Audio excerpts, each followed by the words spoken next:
하나님 말씀은 요한복음 4장 19절에서 24절까지입니다. 여자가 이르되 주여 내가 보니 선지자 서로이다. 우리 조상들은 이 산에서 예배하였는데 당신들의 말은 예배할 곳이 예루살렘에 있다 하더이다. 예수께서 이르시되 여자여 내 말을 믿으라. 이 산에서도 말고 예루살렘에서도 말고 너희가 아버지께 예배할 때가 이르리라. 너희는 알지 못하는 것을 예배하고 우리는 아는 것을 예배하노니 이는 구원이 유대인에게서 남이라. 아버지께 참되게 예배하는 자들은 영과 진리로 예배할 때가 오나니 곧 이때라. 아버지께서는 자기에게 이렇게 예배하는 자들을 찾으시느니라. 하나님은 영이시니 예배하는 자가 영과 진리로 예배할지니라. 아멘. 어느 시골 교회에 한 목사님이 취임해 오셨다. 목사님 말씀을 잘 전하시는 목사님이 오셨다 하고 기뻐했습니다. 그런데 한 주일이 지나서 설교를 듣는데 그 목사님께서 또 취임 예배 때 하신 설교와 토시 하나 틀리지 않고 똑같이 설교를 합니다. 교인들은 고개를 갸우뚱거리면서 지난 주일에 설교하신 것을 혹시 잊었거나 아니면 취임 예배로 정신이 없어서 원고를 정리하는 과정에서 착각했을 것이라 생각했어요. 그리고 이해하고 넘어갔습니다. 근데 세 번째 주간에도 그 목사님은 취임 예배했던 설교를 또다시 설교합니다. 교인들은 이제 우리가 목사님을 모셔와도 단단히 잘못 모셔왔다 하고 수군거리며 술렁거립니다. 이때 한 용감한 성도 하나가 목사님 왜 설교를 세 번 네 번 똑같이 토시 하나 안 틀리고 설교를 하십니까? 그랬더만 이 목사님께서 하시는 말씀이 여러분들이 이 말씀을 정말로 삶 속에 적용할 그때 저는 새로운 설교를 시작할 것입니다 라고 말했다고 합니다. 야고보 1장 22절에 보니까 너희는 도를 행하는 자가 되고 듣기만 하여 자신을 속이는 자가 되지 말라. 오늘 이 말씀을 드리는 것은 여러분 말씀이 떨어질 때에 그 말씀을 삶에 적용해야 되는데 그 말씀을 듣고 아멘은 하지만 행동으로 옮기지 못하는 속이는 자가 되면 안 된다는 거예요. 백날 설교를 들으면 뭐합니까? 내가 바뀌고 적용하고 변화돼야지 그리스도의 영광을 드러낼 수 있는데 수많은 홍수와 같은 설교가 떨어짐에도 불구하고 여러분 변화되지 못하는 그런 모습이 전도기를 맡기고 예수를 욕먹는 행위가 된다. 여러분 그런즉 우리는 새로운 피조물이래요. 예수 그리스도께서 우리에게 귀한 구원의 은혜를 주셔서 그 구원의 길로 생명 주신 그 예수님 앞에 우리는 귀한 거룩한 말씀이 떨어지고 그 말씀을 먹는다는 게 얼마나 기쁨입니까? 여러분 항상 감사의 마음을 가지고 이 말씀을 꼭 듣고 조금씩 점진적으로 차츰차츰 변화될 수 있는 그리스도인 되시길 주님의 이름으로 축원합니다. 제발 예배가 끝나고 세상 속에서 똑같이 또 믹서되지 마시고 믹서된 상황 속에서 분리할 수 있고 끌어올 수 있는 그런 복음 전도자가 될 수 있을 때 우리 예수님께서는 저와 여러분을 아름답게 쓰시고 기뻐하실 줄 믿습니다. 오늘 하나님의 임재하시는 예배를 드리려면 여러분 우리 예배를 드릴 때 뭔가 반응이 일어나야 되잖아요. 물이 라면을 끓일 때도 100도씨에 끓어서 뽀글뽀글 끓어올릴 때 우리는 유관상 반응이 나타날 때 라면을 넣어서 3, 4분 끓여서 맛있는 라면을 먹게 됩니다. 마찬가지로 우리가 하나님 앞에 예배를 드리면서 하나님의 뭔가 좀 깨달음과 하나님이 좀 은혜를 주시고 하나님 내가 좀 반응을 하기 원하는 그런 예배. 쉽게 말하면 하나님의 임재인데요. 하나님의 현현, 신의 현현, 성령의 나타나심. 다시 말해 우리가 예배를 드릴 때마다 하나님이 임재하시도록 내가 온전히 드려야 되는데 여러분 어떻게 예배를 드리죠? 어떠한 마음으로 교회에 오고 어떠한 마음으로 예배에 나와서 여러분 은혜 받기 위하여 갈구하고 사모하는지 한번 오늘 말씀을 통하여 점검해 보시고 내가 혹 잘못 예배한 자였다면 오늘 하나님의 임재를 체험할 수 있는 그런 예배자가 되도록 노력해야 되겠구나. 그래서 여러분 이 시간만큼은 하나님 앞에 집중하고 하나님 말씀에 크게 귀를 기울여서 은혜 받고 하나님의 임재가 내 마음을 터치해 줄 수 있는 만져줄 수 있는 그런 성령의 은혜의 시간이 될 수 있도록 정신을 바짝 차리고 눈은 주의 종을 바라보면서 귀는 크게 열어놓고 마음으로 받아 적용하여 변화된다면 여러분 똑같은 설교를 듣지 않아도 되고 매번 새로운 설교로 하나님이 크게 은혜를 주실 역사가 있게 될 줄 믿습니다. 열왕기상 18장에 보니까 어떠한 내용이 나오죠? 이스라엘 왕과 백성이 모두 하나님을 버리고 우상을 섬길 때에 선지자 엘리야가 제단을 쌓고 기도한 이야기가 나옵니다. 하나님께서 태평성대를 줄 때는 더 감사해서 건강하고 좋을 때 기쁠 때 하나님 앞에 구원의 감격의 기쁨으로 노래하고 찬양하면 좋을 것인데 꼭 이스라엘 백성들 뿐만 아니라 우리들도 조금 태평의 시대를 주고 물권도 주고 건강 주면은 온전히 하나님 바라보지 못하고 쓸데없는 짓을 합니다. 쓸데없는 짓이 무엇입니까? 우상숭배를 한다는 거예요. 우상숭배는 돌의 목석에 절하는 것만 우상숭배가 아니라 하나님 위에 다른 것을 더 사랑할 때, 더 치우쳐 나아가고 하나님 일을 게을리할 때가 우상숭배입니다. 그래서 에레미야 48장 10절에 여호와 일을 게을리 태만히 하는 자는 저주를 받을 것이요 자기 칼을 금하여 피를 흘리지 아니하는 자도 저주를 당할 것이로다. 다시 말해 게으른 자, 하나님의 말씀에 게으르고 하나님의 일에 게으르고 하나님 맡겨진 사명을 감당치 못하는 자는 어떻다고요? 저주를 받는데요. 그냥 혼나는 수준이 아니라 저주받는데. 여러분 옆에 분 있는데 사랑하는 사이끼리 앉았잖아요. 조금 불편한 사이는 못 앉아요.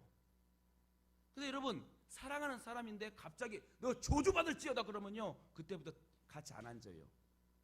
서로 사랑의 눈빛으로 축복하며 기도하며 함께 나아가는 그런 동료.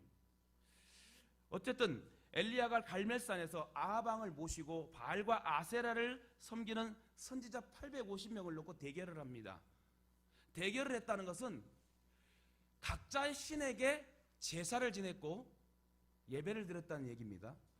싸웠다는 것은 850명의 아세라와 바알 선지자와 그의 백성들이 그 신 앞에 예배했고 제사했고 엘리야는 혼자 하나님 앞에 간절한 제사를 드립니다.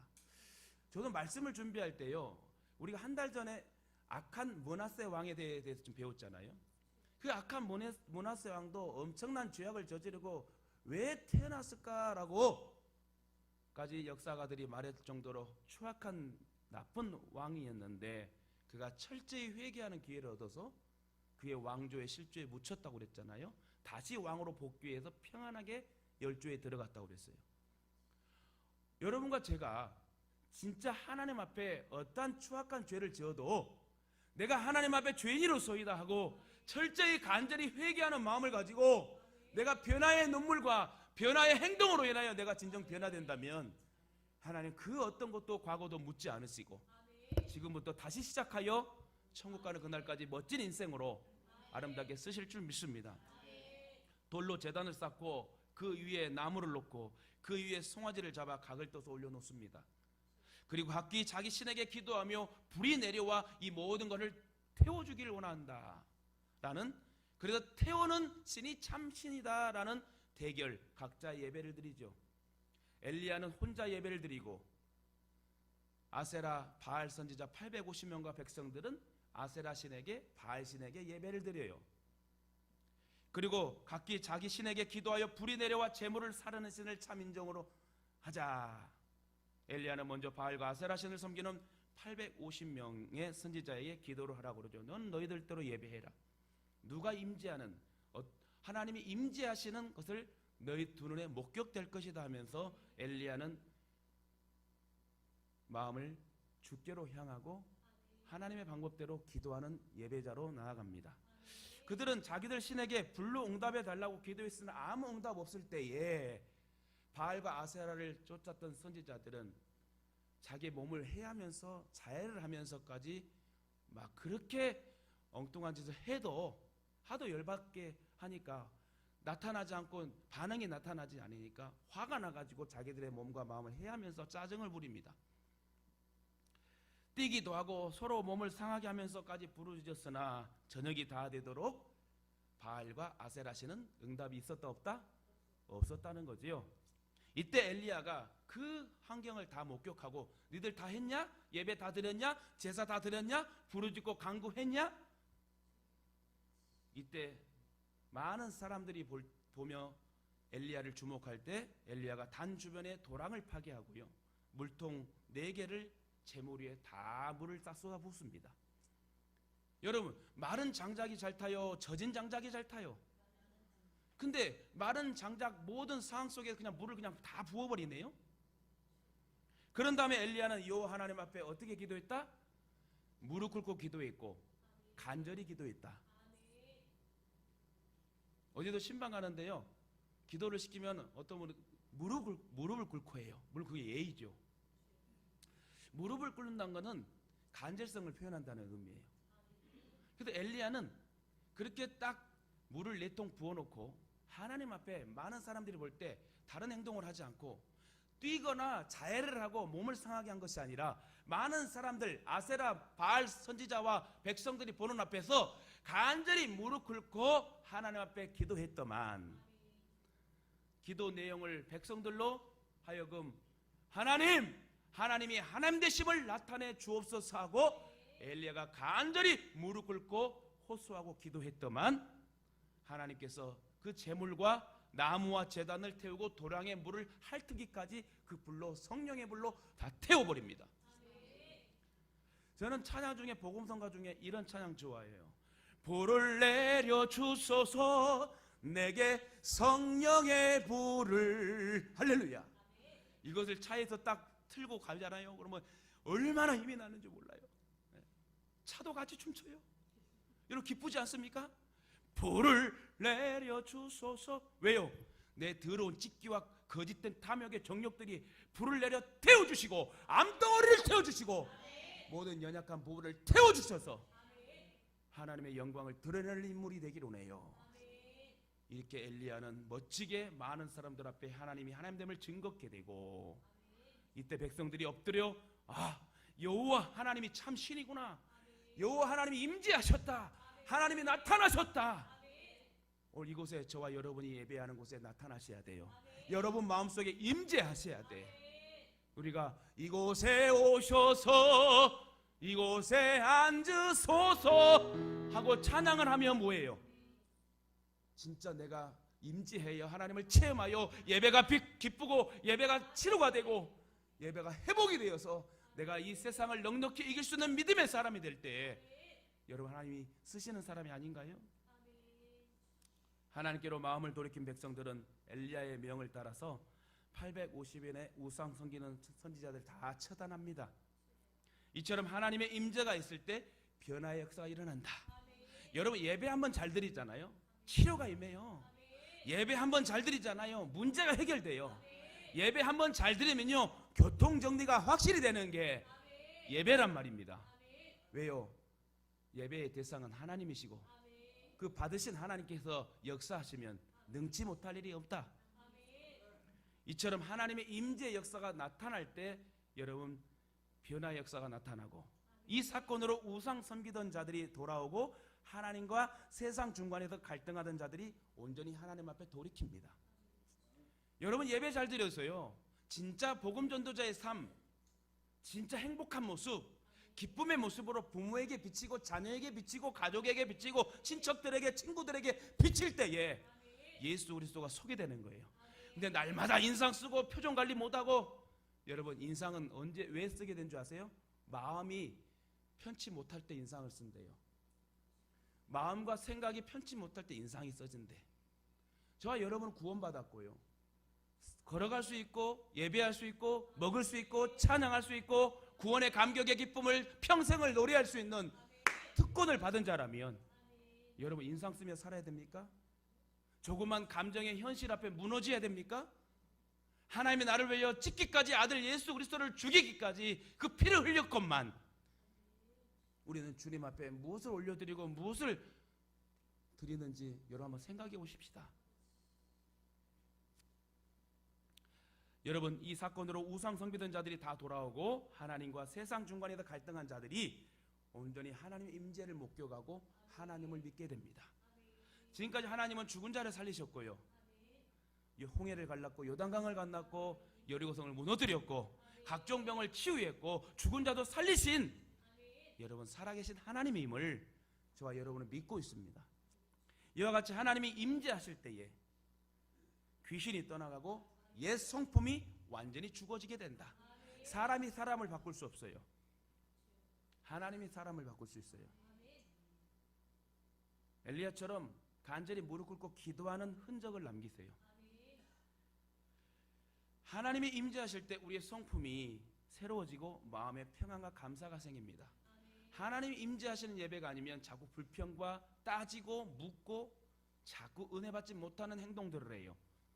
깐깐한 사람이 되는 거죠. 좀 여러분 좀 털털한 사람이 돼야 돼요. 그러므로 여러분 모두가 오늘 예배를 통해 하나님의 임재를 100% 느끼시고 주님의 이름을 여러분 빛낼 수 있는 하나님의 귀한 복음 전도자로 결단하시길 주님의 이름으로 축원합니다. 본론으로 들어가서 하나님이 그러면 임재하신 예배를 우리가 만나야 되잖아요. 어떻게 그러면 하나님 임재하심을 느낄까요? 하나님의 임재를 사모해야 되겠죠. 하나님의 나타나심을 사모해야 하잖아요. 연애할 때도 서로 사랑을 표현할 때 서로가 아는 것처럼 우리도 예배 드릴 때 하나님 나에게 오셔서 이곳에 오셔서 이곳에 주목하여 주셔서 나를 다스려 주세요. 나를 만져 주세요. 내 모든 죄악을 용서해 주세요 하면서 주님의 임재를 사모해야 된다. 그냥 왔다 그냥 가는 형식적인 예배가 아니에요. 하나님 만나는 예배가 돼야 되고요. 어떻게 반응해야 돼요? 기도로, 아멘으로, 눈물로 우리 여러분 삶의 적용과 행동으로 변화돼야 돼요. 예수님이 사마리아 성에 들어가 우물가에 앉으셨습니다. 오늘 본문의 말씀이죠. 그때 한 여인이 물을 길러와요. 그 여인은 남편이 5명이나 되었고 당시 남편도 자기 남편도 아니었습니다. 그럼에도 불구하고 여인은 마음에 만족이 없었고 더욱이 영혼의 갈급증을 채울 수 없었다. 세상 것은 한계가 있다는 거지요. 인생이 무엇을 위해 어떻게 살아야 하는지 알지 못해 답답해 했었습니다. 때마침 예수님이 그 여인에게 물을 달라고 하면서 말을 건네시지요. 그 여인은 예수님과 대화를 하면서 예수님이 누구인지 발견하고 예수님이 인생 문제를 해결해 줄 것을 믿고 예배에 대해서 궁금했고 예배에 대해서 질문을 합니다. 어떻게요?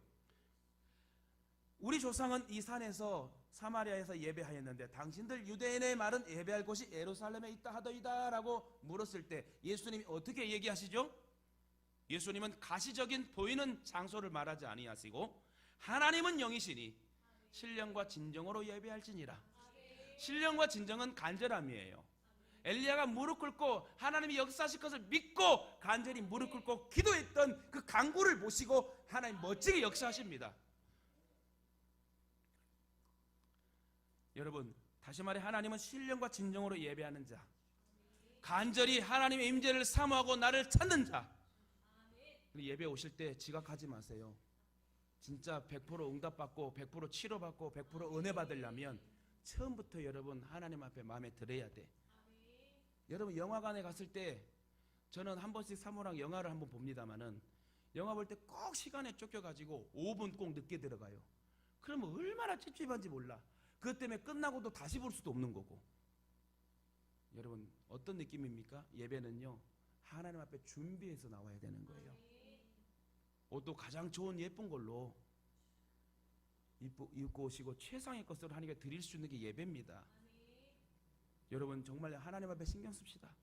여러분 자신에게만 신경 쓰지 말고 여러분의 환경에 눈에 현실에 보이는 거에 신경 쓰지 말고 나를 구원하신 하나님 앞에 좀 신경 써보세요. 즉 하나님이 기뻐 받으신 예배는 성령의 감동이 있는 예배라는 거예요. 이는 하나님의 임재가 있을 때 성령의 감동이 있게 된다.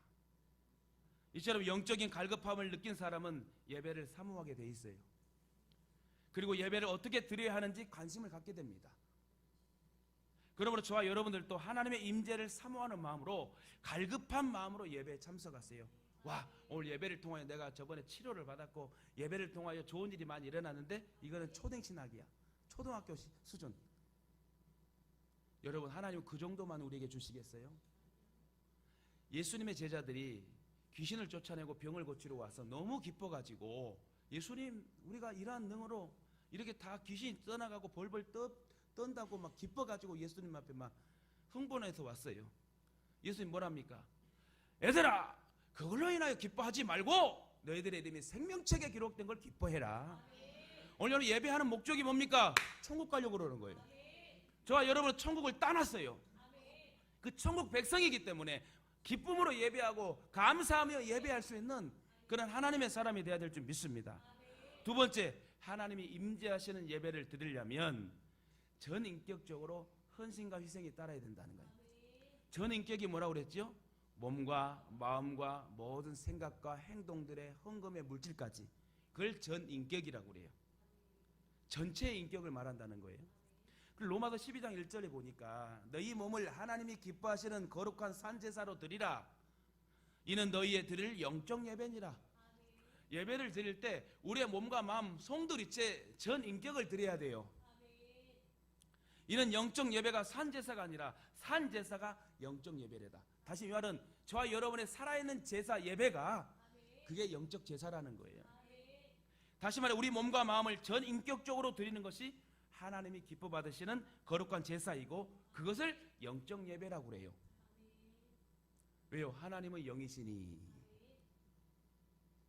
그런 의미로 볼 때 우리 몸을 드리는 것이 하나님이 기뻐하시는 거룩한 예배이며 가장 합당한 예배입니다. 여기서 너희 몸은 우리의 신체를 지칭한다고 하기보다는 우리 자신을 말합니다. 즉 우리 인격을 형성하는 모든 요소를 말하고 인격의 삶에 나타나는 모든 형태까지 포함, 이걸 전인격이라고 해요. 곧 하나님이 진정으로 기뻐하시는 합당한 예배는 우리의 인생, 우리의 생애 전체를 드리는 것. 여러분 아시는 마리아가 지극히 비싼 나드 향유 한 근, 다시 말해 300데나리온의 이 가치의 300일의 노동품 싹을 예수님의 장례를 위해 부으면서 자기의 머리털로 예수님의 발을 씻게 됩니다. 이 광경을 보고 가룟 유다는 그 비싼 향유를 팔아 가난한 자들을 돕지 않고 허비한다고 비난하고 책망합니다. 예수님은 마리아가 자기의 죽음을 예비한 것이니 가만 놔두라고 얘기하시죠. 사실 마리아는 예수님이 어떤 분인지 나타나기 위하여 예수님을 최고로 높이기 위하여 비싼 향유 옥합을 깨뜨린 겁니다. 그 깨뜨릴 수 있었던 것은 예수님이 누군가를 알았다는 거예요. 그분이 임재하고 그분이 역사하셔야지 역사가 일어난다는 것을 마리아는 알았기 때문에 자기보다 더 귀한 것이 있더라도 예수님의 가치를 높이기 위하여 장례를 준비하며 그 300데나리온의 향유 한 근, 나드 한 근을 예수님의 발에 붓게 되죠. 또한 마리아는 가난한 자를 돕지 않는다는 비난을 감수했습니다. 이처럼 예수님께 진정으로 인정받는 일을 하려면 물질이든 인격적이든 영적이든 모든 몸의 마음 희생이 따라야 된다는 거예요. 여러분 오늘 또 말씀 듣기 전에 찬양하고 기도하고 성경 봉독하고 시당 고백하고 이런 이유가 뭐지요? 전 인격으로 전 시간을 하나님 앞에 드려야 된다는 거예요. 그래서 여러분 하나님 임재하신 예배를 드리기 원하신다면 여러분 전 인격으로 드려요. 마지막으로 여러분 하나님이 임재하신 예배를 드리려면 우리를 구원하신 은혜에 감사하며 살아야 된다. 여러분 내가 구원받았던 게 감사 안 해요?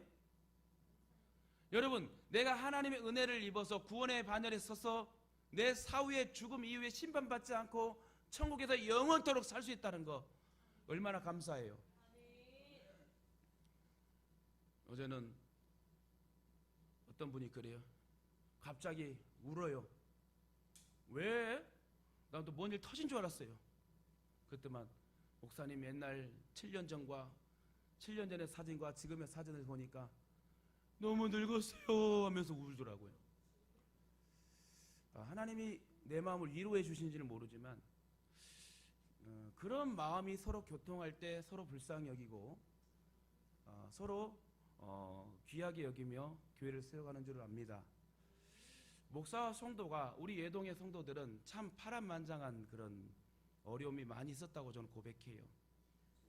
그래도 이 교회를 지켜주시고 저와 여러분을 멤버로 가족으로 불러주셔서 서로를 알아가게 하시고 서로를 불쌍히 여기고 그러면서 여러분 목회하는 거고 신앙하는 것입니다. 저는 여러분을 참 고맙고 축복하고 존경합니다. 연약한 나를 도와서 더 편하게 신앙생활을 할 수 있는데 이곳 예동교회 와서 이렇게 평생을 같이 하며 또 평생을 같이 할 것을 생각하니 주의 종이 얼마나 감사하겠어요. 여러분, 전인격으로 여러분 희생과 헌신은 절대로 공짜가 없습니다. 심으려면 하나님 앞에 제대로 심어서 여러분 만배의 결실을 맺어 나누고도 남을 수 있는 넉넉한 믿음의 소유자가 되시길 주님의 이름으로 축원합니다. 우리를 구원하신 은혜에 감사하며 살아야 돼요. 여러분, 우리 교회 또 목사님이 계시고 장로님이 계시고 우리 교회 또 바른 교회잖아요. 또 바르게 성장하려고 하고 어떤 어려움에도 서로 불쌍히 여기고 같이 함께 으쌰으쌰하며 지금까지 걸어왔는데 하나님 공짜가 어디 있겠어요. 분명히 포기하지 아니하면 때가 이름에 거두리라. 여러분, 심는 것에 정직하게 심고 분명히 정직하게 열매를 맺게 됩니다. 콩 심은데 콩나지 팥나진 않아요. 여러분이 정말 아름다운 곳으로 심으셔서 하나님을 감동시킨다면 진짜 그 구원의 감격이 기뻐의 노래를 주님 기뻐 받으시고 우리에게 이 땅에 살면서 멋지게 하나님 우리를 쓰시는 복된 하나님으로 우리를 만나게 할 줄 믿습니다. 예수님이 사마리아 여인에게 하신 말씀 가운데 진정으로라는 말씀이 있습니다. 신령과 진정으로. 이 진정으로라는 말은 직역하면 진리로 혹은 진리 안에서. 진정으로라는 말은 뭐라고요? 진리 안에서. 다시 말해 예수 그리스도 안에서. 한번 따라합시다. 예수가 너희를 자유케 하리라. 한 번 더요. 진리가 너희를 자유케 하리라. 여러분, 예수 그리스도가 진리입니다. 그 예수 그리스도를 바르게 믿고 그 예수에 대해서 지금 설교가 나아가고 있다는 것, 그 귀한 거룩한 말씀을 여러분 듣고 있다는 거, 여러분 행복 아닙니까? 이게 뭐예요? 어떤 징표예요? 나는 구원받은 사람이란 거예요. 당장 죽어도 천국 갈 수 있는 천국의 시민권을 받은 사람 저와 여러분이 오늘 진정한 신령의 예배를 드리고 있습니다. 요한복음 14장 6절에 진리가 너희를 자유케 하리라. 하나님이 기뻐하시는 진정한 예배의 주체는 여러분 대상이 예수님이 되어야 된다는 겁니다. 예수님이 이루신 구속 사역은 하나님이 누구인지 우리에게 어떤 일을 행하셨는지를 나타내는 최결정체다. 그러므로 우리는 예수 그리스도가 예배의 주인공이 되고 예배의 핵심이 되어야 되고 그 예수님이 임재하시고 나타나셔서 나를 만져주시고 눈물로 반응하게 하고 아멘으로 반응하게 하고 내 생각을 완전히 내 정체성을 깨워서 하나님을 온전히 닮아갈 수 있는 온유한 사람으로 만들어가는 것. 창세기 4장에 보니까 여러분 잘 아시잖아요. 창세기 4장에는 가인과 아벨의 제사가 나와요. 가인은 농사를 하였고 아벨은 여러분 양을 치는 자였습니다. 하나님은 가인의 제사를 받지 않았고 아벨의 제사를 받았다고 그랬는데 뭐가 문제죠? 여기서 가인과 아벨이 둘 다 하나님 앞에 정성으로 예배를 드렸다고는 성경에 말을 해요. 그런데 왜 가인의 제사는 받지 않고 아벨의 제사는 받았을까요? 그것은 드리는 제물과 마음의 문제가 두 가지가 문제였어요. 드리는 제물과 마음의 문제. 가인은 곡물로 드렸고 아벨은 생축으로 드렸기 때문인데요. 잘 들어서 정말 중요한 진리를 발견할 거예요. 하나님은 아담 때부터 하나님께 제사할 때는 생축으로 번제로 드리라고 그랬어요. 그리고 아담은 그것을 자녀들에게 알려주었을 것입니다. 하나님 앞에 예배 드릴 때는 제사 드릴 때는 생축으로 드려라. 그리고 아담이 하나님께 은혜를 잊기 위해 제사를 드릴 때 짐승을 잡아 드리게 했습니다. 어쨌든 제사를 드리는 자가 죽어야 하나 짐승이 대신 죽음으로 하나님 앞에 삶을 얻게 된다는 것을 알려주는 게 구약의 제사예요. 내가 지었지만 사람이 죄를 지었지만 내가 죽을 수는 없고 대신해서 내가 키운 동물을 가져와가지고 짐승을 가져와서 각을 뜨고 내장을 태워 하나님이 흠양하실 때 내 죄가 용서해지는 거예요. 사람이 죄를 지으면 율법대로 죄값으로 죽었어야 됩니다. 그러나 하나님의 은혜로 용서를 받아 살기 위해 뭘 했다? 제사를 드렸는데 이처럼 죄를 지으면 짐승을 끌고 회막으로 끌고 와 짐승에게 죄를 고백하고 안수로 전가시킨 다음 그 짐승을 잡아 제사를 드리면 죄사함을 받게 됐다는 거예요. 내가 지은 죄가 어디로 갔다? 이 짐승에게 가. 즉 범죄한 사람이 죽어야 하나 짐승이 대신 죽음으로 용서를 받는다는 것을 알게 해준 것이 구약의 제사다. 어떤 사람들은 레위기 2장에 나온 소제를 생각하여 곡식으로 제사를 드렸답니다. 소제는 여러분 곡식으로 드리는 걸 소제라고 그래요. 번제는 희생에 따르는 태워 죽이는 것을 내장의 태움을 통하여 하나님 받으시는 걸 번제라고 합니다. 다시 말해 내장이 여러분 태워지기까지는 분명히 짐승의 희생이 필요하겠죠. 여러분 소제는 그런데 반드시 짐승으로 드리는 번제와 함께 드려야 한다. 그럼 모든 제사의 기초가 되는 제물은 짐승이어야 돼요. 이처럼 구약 시대는 짐승으로 제사를 드려야 했어요. 다시 말해 가인도 농산물과 짐승을 같이 드려야 했어야 된다. 여러분 아니 곡식을 농산물을 지었는데 양을 못 얻겠어요? 아벨한테 가가지고 야 하나님이 짐승을 받기 위한 것이 제사인데 형은 곡식을 농사를 하는 사람이고 양이 없으니 네가 나한테 양을 하나 팔던가 양을 하나 좀 주면 안 되겠냐 해서 농산물과 양을 같이 드려야 되겠죠. 이해 가세요? 다시 말해 온전한 순종의 예배를 드려야 된다. 다시 말해 가인도 농산물도 짐승을 같이 드려야 되는데 그러나 가인은 마음의 정성이 부족하여 온전한 드림과 순종을 하지 못합니다. 그러므로 하나님이 받으신 예배는 예수 그리스도를 통해 주신 구속의 은혜를 근거해야 돼요. 그러므로 우리는 신령과 진정으로 예수 그리스도를 높이는 예배를 드려야 됩니다. 하나님이 예배를 받으실 때 성령으로 임재하시고 회복의 은혜를 주시는 건데 뭐가 문제냐? 잘 들으세요. 오늘날 예배에 생명력이 없는 것은 형식주의와 인본주의로 드려요. 더 나아가 예배가 역동성이 없는 사람의 골라먹는 선호에 따라서 골라먹는 재미의 예배, 즉 사람을 대상으로 사람의 비율을 맞추어 드리는 예배, 사람을 높이기 때문에 문제가 생깁니다. 왜 교주들이 생깁니까?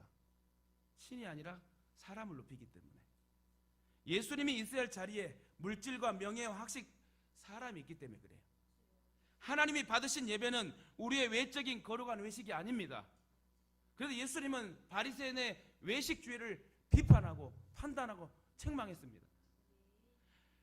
하나님이 받으신 예배는 전인격으로 드려야 된다는 거예요. 그러므로 저와 여러분이 전인격으로 온전한 예배를 드리시길 주님의 이름으로 축원합니다. 말씀 맺겠습니다. 예배는 희생이 있어야 돼요. 옥합을 깨뜨려야 합니다. 학생들은 예배 안 드리고 학교나 학원 가는 일을 당연한 일로 생각해요. 주일날 빠지는 일을 당연히 생각해요. 시험이 가까우면 더더욱 참여하지 않아요. 그 부모들도 그래 공부해 뭐 교회야. 예배 드리는 시간 아깝다고 생각합니다. 이는 어른들도 마찬가지예요. 자신이 할 일 다 하고 시간이 나면 예배를 드립니다. 진짜 근데 몸이 아파갖고 어쩔 수 없는 건 어쩔 수 없어요. 근데 예배의 우선순위로 내가 나아갈 수 있는 그런 우선순위를 짠다면 예배는 드릴 수 있는 것입니다. 자신이 할 일 다 하고 시간이 나면 예배를 드린다? 더 지나친 사람은 설교 내용을 자기 관점에서 해석을 해요. 좀 나한테 좀 긁어주는 설교를 하지 왜 돈을 까는 설교를 하지 목사님이? 그러면서 장로님에게 가가지고 장로님 좀 장로님 말씀해봐요. 우리 교회는 그런 사람 없는데 그런 교회들이 많대요. 그래서 목사와 싸우고 교회가 분열이 되고 얼마나 안타까워요. 피로 값주어 세우신 교회가 분열이 되고 목사와 성도가 서로 합력하여 선을 이루려 했는데 설교에 이러이러한 말은 하지 말고 이러이러한 설교를 해달라고? 여러분 목회자는요, 저는 우리 여러분들 저 알잖아요. 부드럽고 친절하고 싹싹하고 그래 안 그래요? 말도 없어 그냥. 자 여러분 혼내기만 해요? 저 설교가 얼마나 부드러워요. 예전에는요 드럼 누가 안 치면은 야! 예배 때 무슨 장난해! 다음부터 치지 마 그랬던 사람이 지금은 치든 안 치든 그래 제발 기각기만 쳐줘 하면서 이렇게 부드러운 목사가 되고. 이런 목사 없습니다. 여러분 이렇게 해도 은혜를 받지 못하고 목사님이 제발 좀 이런 얘기는 하지 말고 이런 좋은 얘기만 했으면 좋겠다. 여러분 목사가 그러면요 지옥 갑니다. 바르게 가르쳐야죠. 예를 들어 장로님들이 진짜 엉뚱한 행동을 하고 엉뚱한 신앙을 하면 어떻게 해야 돼요? 장로님! 그렇게 신앙하는 게 장로입니까? 하고 여러분 책망해 줘야 돼. 성도들도 마찬가지예요. 목회자가 바른 길을 가지 못하면 목사님 하신 말씀 있잖아요 하고 돌이킬 수 있도록, 그래서 같이 천국 갈 수 있도록, 그게 바른 교회라고 저는 생각해요. 엉뚱한 짓을 하는데도 아무 말 안 해. 아닌 것을 들었는데도 그냥 함구해. 아니요, 할 말은 해야죠. 아닌 거는 아니로소이다, 맞는 거는 맞소이다 라고 말해줘야 돼요. 그래서 입이 있는 거예요. 여러분, 예배는 희생입니다. 물질과 시간과 육체와 마음을 투자해야 돼요. 자기 원하는 대로 해서는 안 됩니다. 주를 위해 자기를 포기하고 자신을 기꺼이 주께 드리는 것, 우리는 예배를 통해 하나님의 임재를 경험하고, 그래서 영혼이 소성하고 마음의 평안을 얻게 됩니다. 치유가 일어납니다. 회복이 일어납니다. 변화가 일어납니다. 사실 누구에게나 그 목적대로 살고자 하는 열정이 다 있죠. 그러나 대부분 열정을 잃어버리고 진정한 예배자로 나오지 못합니다. 안타깝게도 열정을 다시 회복하지 못하면 의욕을 상실하고 무기력하게 살아가고, 교회를 한번 나오지 않게 되면 계속 나오기 싫어요. 그럼 목사도 똑같아. 여러분, 있을 때 잘해야 돼요. 저같이 3번 죽을 뻔한 위기를 경험치 못하도록, 안 하도록, 여러분 건강할 때 있을 때 주님의 사랑을 감사하면서 그 구원의 감격의 사랑을 노래하며 찬양할 때 역사가 일어나는 겁니다. 그러므로 열정을 다시 회복할 때 의욕이 생기고 영향력 있는 삶을 살 수 있는 것입니다. 특히 신앙적으로 열정을 회복하지 않으면 영향력 있는 신앙을 할 수 없어요. 그러므로 예배에 대한 열정과 감격이 회복되어야 될 줄 믿습니다. 하나님이 임재하시는 이 예배, 하나님 나에게 좀 나타나셔서 나를 만져주시고 나에게 눈물로 반응하고 깨달음으로 반응하고, 하나님이 임재하신 예배는 전인격적으로 드린 예배이다. 여러분, 무당도 푸닥거리 할 때요, 막 땀 흘리고 별 짓을 다 하잖아요. 뭐 엄청나게 열정으로 하잖아요. 뭐를 동원해요? 북치고 장구치고. 그 팀들이 완전히 호려일체가 돼가지고 뭐 난리를 핍니다. 근데 여러분, 우리 살아계신 하나님 앞에, 우리 하나님 너무 인자하시고 온유한 하나님이라서 우리가 너무 건방지게 예배드리는 것은 아닌지, 너무 쉽게 예배드리는 건 아닌지 한번 생각해 봅시다. 여러분, 예배드리는 거 좋아요. 예배드리는데 그냥 가면 안 돼. 하나님의 임재를 체험하고 가야 돼. 다시 말해, 하나님을 만나고 가야지 엘리야처럼 역사가 일어나고 하나님 받으신 예배가 되기 때문에, 우리 예동의 성도들은 진짜 하나님이 예배 드릴 때마다 임재하셔서 우리의 소원의 간구를 들어주시고 바른 교회로 성장하여 많은 생명 살릴 수 있는 구원의 방주로 될 수 있도록 여러분 힘써 주시길 주님의 이름으로 축원합니다. 미국에 실제로 있었던 일 하나만 말씀을 드리고 마칠게요. 어느 주일 저녁에 2명의 젊은이가 타락하기를 작정하고 도박장을 찾아갔습니다. 근데 공교롭게도 도박장 바로 옆에 한 교회가 있었어요. 한 작은 교회가 있었는데 아무 생각 없이 도박장으로 들어가던 2 청년 중에 한 청년이 우연히 교회 입구에 적혀있던 그 주일의 설교 제목을 보게 됐습니다. 거기에는 죄의 삭은 사망이다라는 설교 제목이 붙어 있었더래요. 그 글귀를 보자 그 청년의 마음이 갑자기 죄의식이 생겨나서, 아, 내가 도박장 가면 안 되겠구나 하고 옆에 같이 갔던 친구에게, 야, 오늘은 주일날 예배 드려야 되는 거 아니야? 주일날 예배 드려야 되겠는데? 그때 막 그 친구가, 야, 오늘 도박장에 가자고 했는데 가야지, 말에 책임을 져야지 하며 그 친구는 도박장으로 가고, 죄의 삭은 사망이다라는 설교 제목을 본 이 청년은 교회로 가고 예배를 드리게 됩니다. 결국 한 사람은 처음 결심한 대로 도박장으로 갔고 다른 사람은 교회를 갔다는 얘기죠. 그날 교회에 가서 예배를 드린 청년은 그 설교 말씀을 듣고 예수 그리스도를 구주로 영접하고 새 사람으로 거듭나는 체험을 했습니다. 그때 회개한 이 청년은 도박장으로 갈 길을 교회로 옮겨서 죄의 삭은 사망이라는 설교를 들었던, 그래서 주님을 영접한, 주님을 만난 청년은 30년이 지난 후 미국의 대통령으로 취임하게 됩니다. 그가 바로 미국의 유명한 클리브랜드 대통령이다. 그가 대통령에 취임하는 그 순간 30년 전 도박장을 선택했던 젊은이는, 그 친구는 감옥에서 자신의 친구가 대통령으로 취임하는 신문기사를 읽게 됩니다. 그는 친구의 취임 소식을 듣고 가슴을 치며 감옥 차가운 바닥에서 후회를 하지요. 왜냐하면 과거 한순간의 선택이 자신들의 삶을 얼마나 다르게 만들었던 30년의 이 결과가 너무나 차이가 났기 때문에 차디찬 감옥 바닥을 치면서 통곡을 합니다.